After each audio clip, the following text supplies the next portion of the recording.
장대장 TV 시청자 여러분 안녕하십니까? 장대장입니다. 자, 최근에 정부에서 임대차법에 관련돼서 계속 법이 나왔는데 이게 또 혼란스러우니까 해설집이라고 또 내놓았습니다. 하지만 이 해설집조차도 많은 분들에게 아직까지도 혼란을 가져오게 하는데 그 내용들을 보면은 뭘 그렇게 합의를 하라고 임대인과 임차인과 합의를 하라고 그런 내용들이 적지 않겠습니다. 법이 그게 합의가 쉽겠습니까? 그래서 법에서 명확하게 아웃라인을 정해줘야 되는데 합의라는 문구 그러면 합의를 보라는 것도 의미를 잘 봐야 됩니다. 어떤 이내에서 5% 이내에서 합의를 봐야 된다 뭐 이런 게 있는데 합의를 안 보면 조정위원회 가야 된다. 이게 지금 무슨 법이 좀 이해를 못할 법이고 또 합의를 본다고 해서 임대인과 임차인의 무조건 합의하면 되느냐? 그렇지 않습니다. 결론부터 말씀드리면 법 테두리 안에서 합의를 봐야 된다는 거 이 말씀 먼저 드리고 시작을 하도록 하겠습니다. 자, 어떤 내용인지 한번 보도록 하겠습니다. 갱신권 행사 않는다 특약. 자, 임대인과 임차인 이럴 수도 있죠. 저도 그 상담을 받아보면 임차인을 집주인이 내보내도 되는 상황에서 내보내려고 하는데 나는 딱 1년만 있겠다. 내년에 꼭 나는 가지 말라고 나가지 말라고 해도 나는 가야 될 상황이 생긴다. 반대로 임대인이 또 요구를 할 수 있겠죠. 근데 이게 좋을 때 좋은 거지 막상 이익관계가 또 얽히고 계획이 바뀌고 하면은 분명히 또 다른 얘기를 할 수 있습니다. 그래서 임대인이 됐든 임차인이 됐든 합의를 하는 건 좋지만 법 테두리 안에서 합의를 해야 된다. 그렇지 않으면 법대로 가는 거죠. 자, 임대인 요구로 문서화해도 무효. 자, 그러면은 내년에 나가는 조건을 이렇게 해줄 테니까 문서화해라. 필요 없다는 겁니다. 자, 계약갱신 요구권과 전월세 상한제를 도입한 주택임대차보호법 개정안이 지난 7월 31일 시행된 뒤 한 달이 훌쩍 지났다. 계약갱신 요구권, 전월세 상한제 이게 이제 임대차 3법 중에 2법이죠. 1법은 뭡니까? 전월세 신고제. 신고제는 내년 6월쯤으로 지금 예정되어 있습니다. 전산망을 확보를 해야 되기 때문에 그래서 3법이 다 통과를 했지만 2법이 먼저다. 그동안 개정안 시행과 관련된 쟁점이 뚜렷해지고 이에 대한 법률 해석도 자리를 잡아가고 있다. 자리를 지금 잡아가고 있나요? 그것도 의문스럽습니다.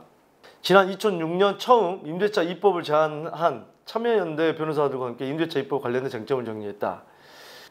자, 쟁점을 보면은 임대인 허위갱신 거절? 그러니까 무슨 얘기냐면 임대인이 실거주, 직계 존비속 실거주의 상황일 때는 들어갈 수 있다고 했죠. 임차인이 추후 손해배상 청구 가능하다. 무슨 얘기냐? 실제 거주를 안 했을 때 손해배상 청구가 가능하다는 거죠. 단 임차인이 갱신 협의 중에 실거주 객관적 입증 요구할 수 있음. 어떻게 입증하자는 거지? 자, 두 번째, 매도 이유로 갱신 거절. 주택 매도는 갱신 거절 사유 아님. 사유 아니죠. 이번에 발표한 게 6개월에서 임대차가 만료되는 6개월에서 1개월 이제 바뀌면 2개월, 6개월에서 2개월 사이에 바뀐 10월달 이후로 바뀌죠. 바뀌면은 그 전에 새로운 주인이 매수를 해서 실거주하겠다 하면은 이제 6개월 안에 들기 때문에 상관이 없는데 이미 6개월이 지난 다음에 임차인이 갱신을 요구했고 그거를 새 주인이 샀다고 해도 새 주인이 실거주한다고 해도 그거는 이미 연장선상으로 보기 때문에 무조건 매도만 해서 집주인이 바뀐다. 그건 계약갱신에 거절할 수 있는 요인이 안 된다고 얘기를 했습니다. 소유권 이전이 완료된 매수인이 실거주할 경우에는 갱신 거절 가능. 그러니까 이게 이제 6개월에서 1개월, 2개월이 이제 바뀌면 2개월 사이에 벗어나야 됩니다. 그러니까 6개월 이전이어야 돼요. 이거는 이제 이 기간 안에는 임차인이 갱신을 할 수 있기 때문에 자, 5%를 초과해서 증액하면은 초과분을 반환 청구를 할 수 있거나 아니면 갱신을 더 이상 할 수 없는데 만약에 초과를 해서 했다. 그러면 갱신을 더 할 수 있습니다. 한 번 더. 예. 이 부분은 또 자세히 설명해 드리도록 하겠습니다. 5% 반드시 인상? 임차인과 임대인이 합의로 증액 비율 결정. 5% 이내에서 인상을 할 수 있다. 5% 이내에서. 단 합의가 안 되면 분쟁조정위원회 가야 한다. 참 이게 저는 그렇습니다. 분쟁조정위원회에 가면은 거기서 뭐라고 얘기할지 저는 그게 궁금합니다. 앞으로 이제 이런 일이 없었기 때문에 자, 두 분 임대인과 임차인이 손잡고 같이 간다고 해요. 분쟁조정위원회에서 뭐라고 합니까? 이쪽 얘기 들어주고 임대인 얘기 들어주고 임차인 얘기 주고 잘 얘기해 보세요. 뭐 그렇게 얘기합니까? 참 법을 이거는 좀 심플하게 할 필요가 있지 않나 하는 생각이 듭니다. 굳이 그러니까 그런 게 많이 생기면 분쟁조정위원회에 직원을 많이 뽑아야 됩니다. 그것도 다 세금 낭비 아닙니까? 갱신요구권 미행사 특약? 임차인에게 불리한 특약은 무효. 자, 아까도 얘기했지만 임대차 계약에 갱신 이제는 요구 안 하는 조건을 한다. 무효. 단 추후 입증이 어려울 수 있으므로 계약서에 포함하지 않도록 주의한다. 웬만하면 그런 거 쓰지 말라는 얘기인데 퇴거 의사 번복 갱신 요구권 행사 기간 내에 가능하다. 자, 제가 말씀드렸죠. 나간다고 했다가 아직 6개월에서 1개월 사이에요. 종료 전에. 임차인은 번복을 할 수 있다. 예. 단 제3자 계약이 있으면 번복 불가. 만약에 나간다고 했다가 집주인하고 제3자가 이제 들어오기로 해서 계약을 했어요. 그러면 이제는 번복 불가합니다. 그러니까 서로가 오해가 없으려면 근거를 남겨놔야겠죠. 이메일이라든지 문자라든지 아니면 내용 증명이라든지. 잠실 살던 임대인이 갑자기 일산에 실거주한다. 잠실은 뭐죠? 동쪽. 동쪽에 살던 임대인이 일산 서쪽에 실거주한다고 한다. 그럴 수도 있겠죠. 그럴 수도 있지만 의심이 간다는 얘기죠. 임대차 입법 관련 상담이 쏟아지고 있는 서울시 전월세 보증금 지원센터의 한 상담사는 이분은 뭐죠? 다크서클 끼어 있습니다. 지금 다크서클. 민원 상담이 너무 많이 들어와요. 너무 많이. 코로나 블루라고 해서 코로나 때문에 우울증이 온다고 그러는데 이런 상담사분한테 얼마나 일이 많이 몰리겠습니까? 예. 상담 사례 중 임대인 4인 가족이 원룸에 실거주하겠다고 한다. 지방에 사는 임대인이 서울에 실거주하겠다고 한다. 임대인 4인 가족이 원룸에 사실상은 그러지 말란 바 없습니다. 갑자기 그런 경우가 생길 수 있어요. 뭐 사업이 안 됐다거나 아니면 잠시 그 자녀가 있는 집에 머물러야 되는 경우 뭐 생길 수 있습니다. 하지만 의심스러운 거죠. 지방에 사는 임대인이 서울에 실거주하겠다고 한다. 지방에 사는 분이 서울에 실거주하겠다고 그러면 안 됩니까? 예. 요즘에 코로나 때문에 실직자분도 많은데 등 의심이 가는 경우가 종종 의심이 간다는 거죠. 아무래도 그렇죠. 우리가 물증은 없지만 심증 가는 경우 특히 이런 경우는 주부분들이 굉장히 이거는 심증은 강합니다. 거의 90% 이상은 맞아요. 남편이 의심스러워. 심증이 가요. 거의 90%는 맞는데 10%는 헛다리 짚으신 분도 있습니다. 반대로 여자분들이 자꾸 의심 가는 게 있는데 남자분들은 그런데 약합니다. 왜? 평소에 무관심한 분들이 많기 때문에 예? 예. 심지어는 아내 되시는 분이 염색을 노랗게 외국인처럼 하고 와도 모릅니다. 눈썹을 다 문신하고 들어와도 몰라요. 모나리자가 돼도 몰라요. 제발 좀 관심 좀 가지시기 바랍니다. 참여연대에도 잠실 대형 평수에 사는 임대인이 일산 소형 평수에 실거주하겠다고 한다. 보증금을 5% 이상 올려달라고 해서 거절하니 갑자기 실거주하겠다고 합니다. 아이고 저기 누구씨 나 집주인이에요. 네 이번에 한 10%는 올려야 될 것 같은데 아이 그 들어오려는 사람도 많고 어때요? 아 그거는 안 되겠네요. 그래요? 일단 알겠어요. 다시 전화하죠. 아 이번에 우리가 들어가 살아야 될 것 같은데 의심스럽죠. 예. 허위 갱신 거절이 의심되는 상담 사례가 여러 접수됐다. 벌써 접수가 됐답니다. 예. 이 같은 허위 갱신 거절은 법 위반 사항으로 사후에 손해배상 청구 대상이 된다. 하지만 지금 의심스러운 게 분명히 객관적으로 증빙이 돼야 되는 거지 의심스럽다고 이런 경우가 아예 없는 건 아닌 경우인데 이런 경우 있습니다. 실제로도 저는 많은 상담을 해보면 갑자기 집안 사정 때문에 이런 경우도 많이 저는 봤기 때문에 경험치가 많은 분들한테는 또 의심은 가지만 100% 이거는 허위갱신이라고 보기는 힘들다. 정부는 이번에 갱신 거절을 당한 임차인이 기존 임차인의 임대인 실거주 여부를 확인할 수 있도록 주민등록 전입세대와 확정일자를 열람할 수 있도록 할 방침이다. 이거는 그렇게 한다고 했었죠. 전문가들은 계약갱신 과정에서 임대인과 임차인 사이의 실거주 여부에 대한 확인이 이루어질 수 있다고 본다. 임차인의 권리 행사를 거절하려면 임대인이 실거주를 증명해야 된다고 판단된다. 기존 주택을 처분한 계약서나 자녀 결혼 청첩장 등 사실관계를 객관적으로 납득시킬 수 있으면 될 것이다. 야 이거 처분한 계약서 기존 주택 꼭 처분하고 들어가야 된다? 이거는 좀 말이 안 됩니다. 이건 말이 맞지 않아요. 왜? 기존 주택의 사정상 임대를 주고 이쪽으로 이사를 갈 수도 있거든요. 근데 이거는 좀 말이 안 되는 얘기 같고요. 자녀 결혼 청첩자, 자녀가 들어와서 산다. 자녀 그러면 결혼해서 산다. 자녀 결혼 청첩자, 남의 개인사를 다 일일이 증빙을 해야 된다. 이거는 좀 그렇습니다. 너무 개인사를 좀 파고드는 게 아닌가. 예, 이거는 굉장히 어떻게 보면 서로 간의 에너지 낭비입니다.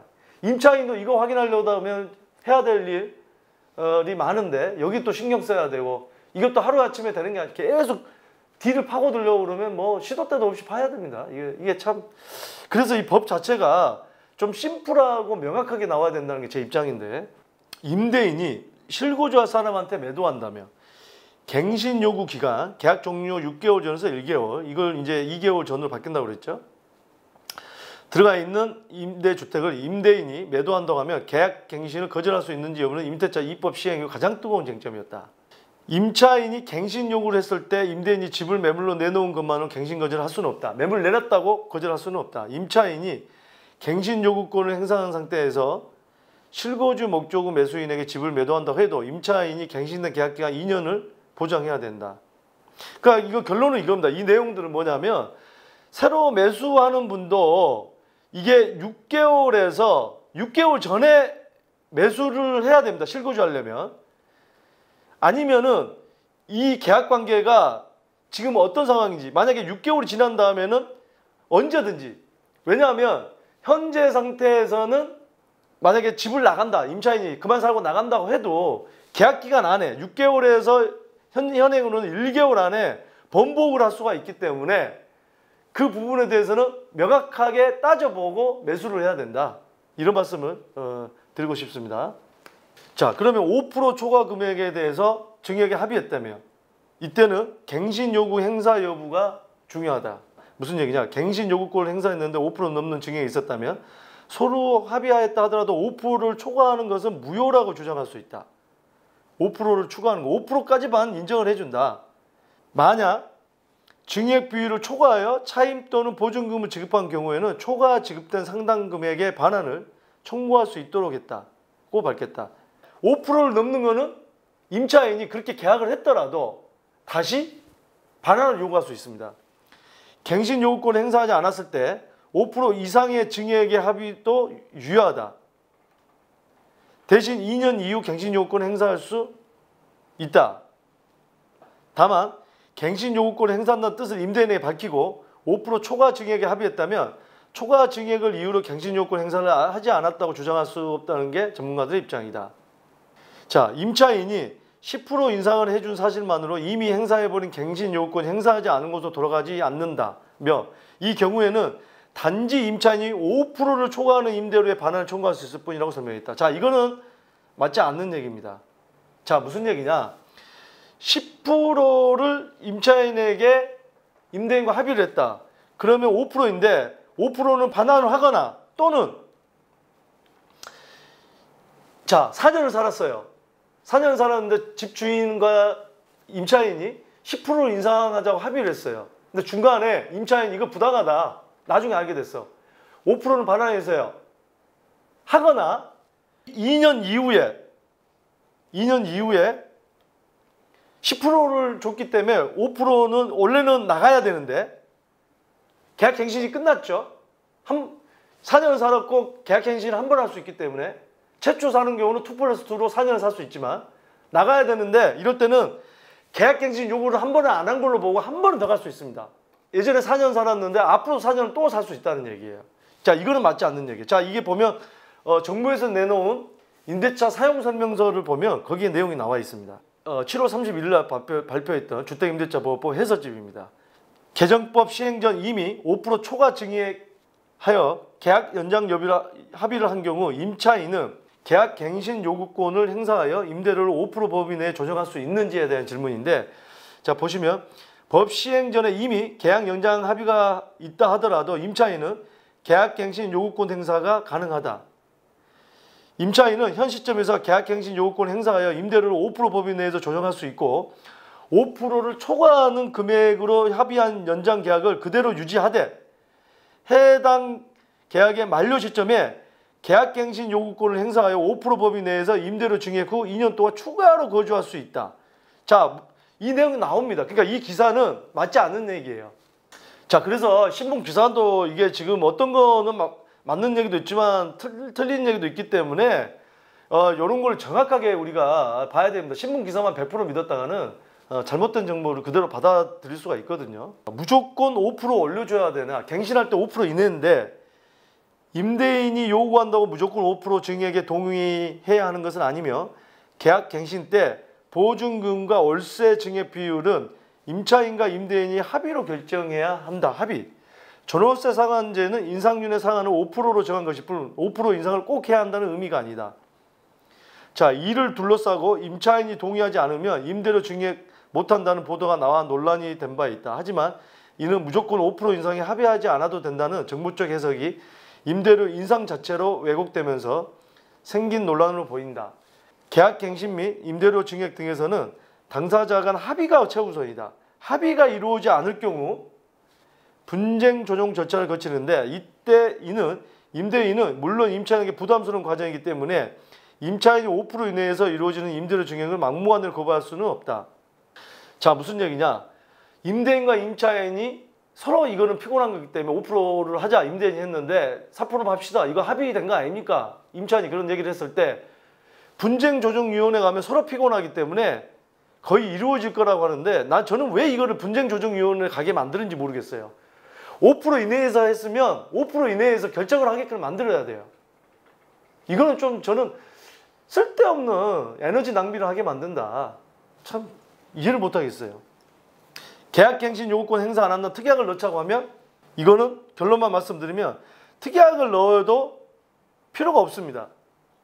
계약갱신 요구권은 법적인 테두리가 중요합니다. 서로 제가 다시 한번 말씀드리지만 합의라는 거는 법적인 테두리 안에서 합의를 해야 되지 법을 벗어나서 5%인데 7%를 합시다. 특약사항에 넣었어요. 아니면 임대차 갱신 한 번 더 할 수 있는데 언제까지만 살고 나가겠다. 필요 없습니다. 특약사항은 이거는 법적인 테두리 안에서 필요 없다. 법적인 테두리 안에서만 이런 특약사항의 합의가 필요하다. 계약갱신 안 한다고 했는데 번복할 수 있나? 주택임대차보호법 해설집에는 임차인이 계약 만료 기간에 맞춰 나가기로 했으나 이를 번복하고 갱신 요건을 행사할 수 있는지를 묻는 질문에 행사할 수 있다고 답하고 있다. 그러나 이는 임대인이 제3자와의 임대차 계약이나 매매 계약을 체결하지 않은 경우에 하나고 그 사이 임대차든 매매든 제3자와 계약하면 갱신 요구를 다시는 못한다. 그러니까 안 한다고 하는 것도 새로운 계약이 있기 전에 해야 된다. 제3자 임차인이랑 계약을 했을 때는 이거는 같은 임차인과의 싸움은 안 된다는 거죠. 예. 자, 오늘 지금 임대차 이법에 관계된 또 혼란스러운 문제를 다시 한번 제가 해설을 해드렸습니다. 자, 여러분들의 생각 댓글과 또 여러분들의 많은 고민 이메일로 주시면 여러분들의 고민 해결해 드리도록 노력하겠습니다. 감사합니다.